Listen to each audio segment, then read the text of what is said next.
Alô, comunidade das redes sociais! Mais uma vez aqui para tratarmos de mais um tema. E o tema de hoje é: perdemos o primeiro Vale Zero. Essa semana tivemos a notícia, uma notícia triste para todos nós que gostamos de arte e publicidade. Inclusive, a minha primeira formação em alguma profissão foi o curso técnico de publicidade. E quando eu fiz o curso, quando eu me formei, lá nos idos de 94, evidentemente que uma das figuras mais citadas nas aulas também, além de Nizanguanais e outros, era o Washington Oliveto, autor de vários filmes, de várias campanhas publicitárias, como as campanhas muito divertidas do Bombril, mas uma das mais conhecidas foi a campanha do meu primeiro Vale Zero. Agora me foge o nome da atriz, uma atriz muito bonita que fazia o papel da menina de 11 anos, que olhava para as colegas no vestiário do colégio com aquele desejo também de um dia usar um sutiã. De repente, ela chega em casa e encontra na cama o primeiro Vale Zero, ou seja, um sutiã. E ela suavemente, docemente, sensualmente experimenta, gosta e vai para a rua com o seu primeiro Vale Zero. De repente, caminhando pela cidade, envergonhada, ela é contemplada por um marmanjo que olha aquela menina muito bonita passando, e ela, envergonhada por estar usando aquela peça que para ela era a descoberta da sexualidade, de parte, da sexualidade que ela viveria na sua vida. E nós olhávamos aquele filme e nada víamos demais. Era um filme de um bom gosto extraordinário, de uma sofisticação inigualável, que fala sobre a descoberta da sexualidade, tendo em vista a descoberta da sexualidade de uma jovem de 11 anos, que ao sair com o primeiro Vale Zero é acossada, é admirada por alguém que a via como uma jovem atraente. Bons tempos aqueles. Porque hoje em dia, aquela propaganda sendo feita dentro do politicamente correto de hoje, aquela propaganda, pasme, seria vista como um incentivo à pedofilia. Pasme. Porque por mais que aquela propaganda fosse a descoberta da sexualidade de uma menina, o que víamos ali é o que acontece na vida, no dia a dia. Meninas que ao crescer vão descobrindo a sua sexualidade. E por que nós hoje chegamos a essas absurdas conclusões? Por algumas coisas que infelizmente aconteceram. A tecnologia veio e facilitou a nossa vida. As redes sociais vieram e facilitou muitas coisas na nossa comunicação. facilitou, sobretudo, o desenvolvimento do mercado e da acumulação capitalista. Mas, como pessoa, nós nos tornamos pessoas muito piores. Muito piores, mas muito piores. A ponto de, naquela época, nós olharmos para aquela propaganda de uma menina que, num determinado momento do comercial, ela deita na cama, a saia se levanta um pouquinho, aparece um pouco da popinha, e o que víamos naquilo? Uma menina descobrindo a sexualidade. Ao sair na rua, ao descobrir a sexualidade, quando a sexualidade começa a aparecer, homens, inclusive mais velhos, passam também a admirar aquele corpo em desenvolvimento que, naquele momento, talvez já tivesse a condição natural de reprodução, o que faz com que, naturalmente, na condição de corpo passível de reprodução, os olhares se voltem para ele. É só isso. Mas perdemos o primeiro valizer, ou seja, perdemos a inocência daquela abordagem que tínhamos em relação àquele comercial. Substituímos Eros por porno, porque aquele comercial ele é erótico, ele é sensual e ele é erótico. E quem é Eros da mitologia? Eros é o deus que guarda os segredos da atração, inclusive da atração entre deuses imortais, entre os homens. Eros guarda os segredos, os desatinos, as surpresas da atração.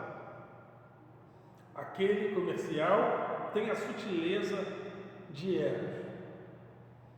Mas como diz Bill Churran, em A Agonia do Eros, há a substituição no mercado capitalista de Eros por porno, do erótico pelo pornográfico.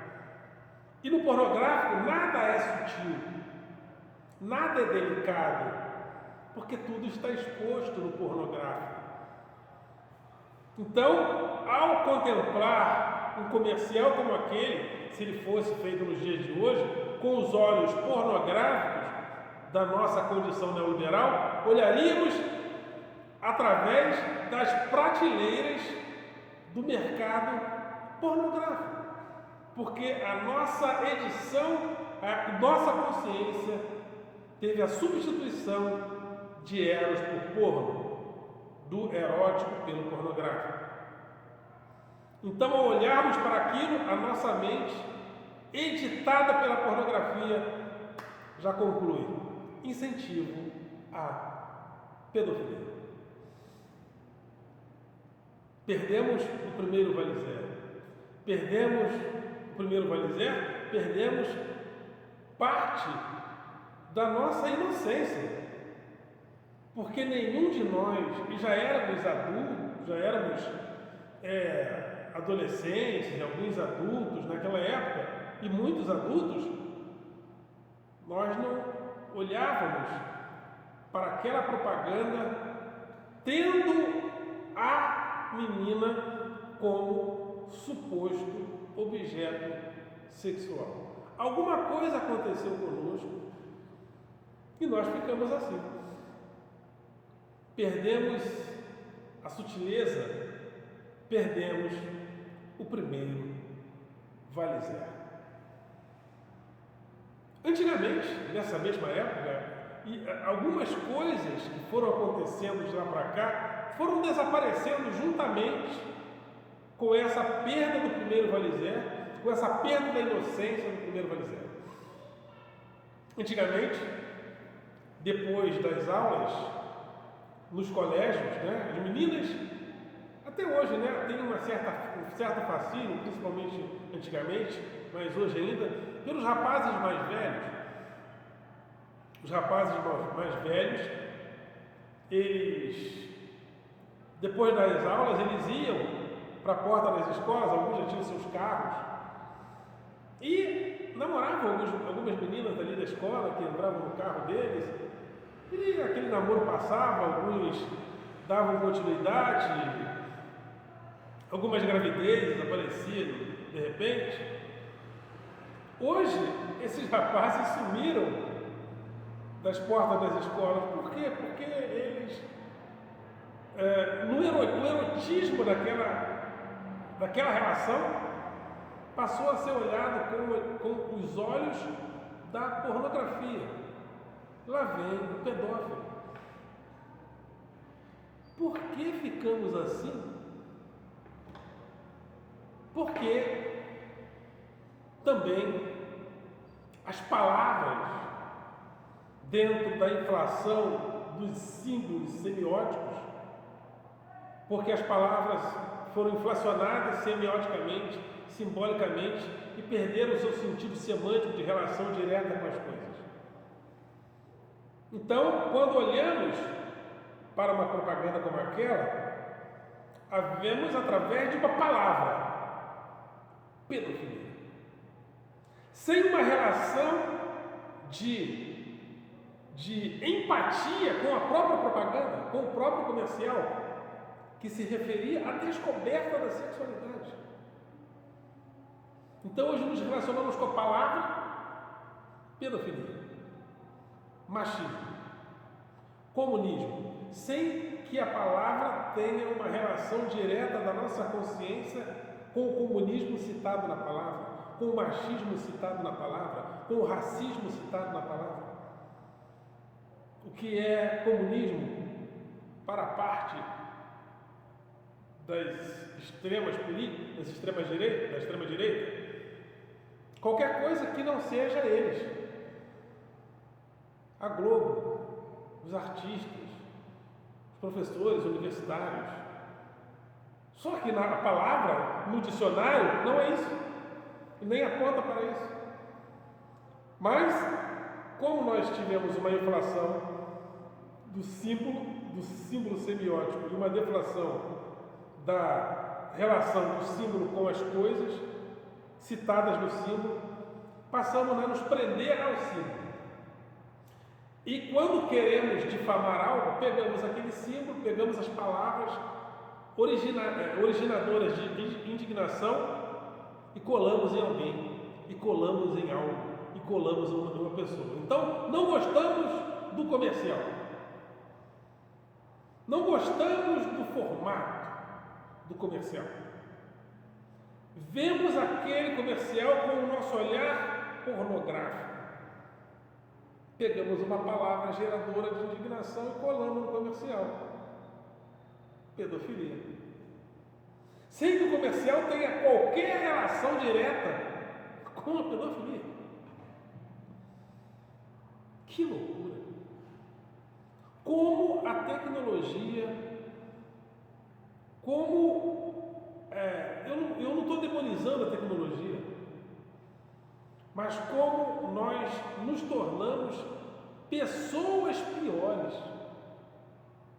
com a tecnologia. Lá no início, lá quando havia o interesse de formar a internet, ela foi formada no Vale do Silício também com a expectativa de criar uma irmandade planetária baseada na comunicação humanitária entre as pessoas. Steve Jobs, assistam o filme que fala sobre a vida dele. Havia sido rico e ele usa aquela expertise do pensamento da era de Aquários, que pensava a substituição da era de Peixes. A era de Aquários substituiria a era de Cristo, que seria a era de Peixes, e nos tornaríamos pessoas mais fraternais. E a internet seria a infraestrutura tecnológica disso. No próprio filme mostra a transição do próprio Steve Jobs, que se tornou também uma pessoa tão fria como a máquina. E ele conclui o filme se vingando de pessoas que tentaram prejudicá-lo na companhia. Assim termina o sonho humanitário no filme do Steve Jobs. Eu falo com dores no coração, né? Essa tecnologia facilitou a nossa vida, facilitou a nossa comunicação, mas nos tornou pessoas muito mais maliciosas e nos tornamos pessoas piores. Ou seja, perdemos o primeiro vale zero. Ok, galera? Vocês são do coração.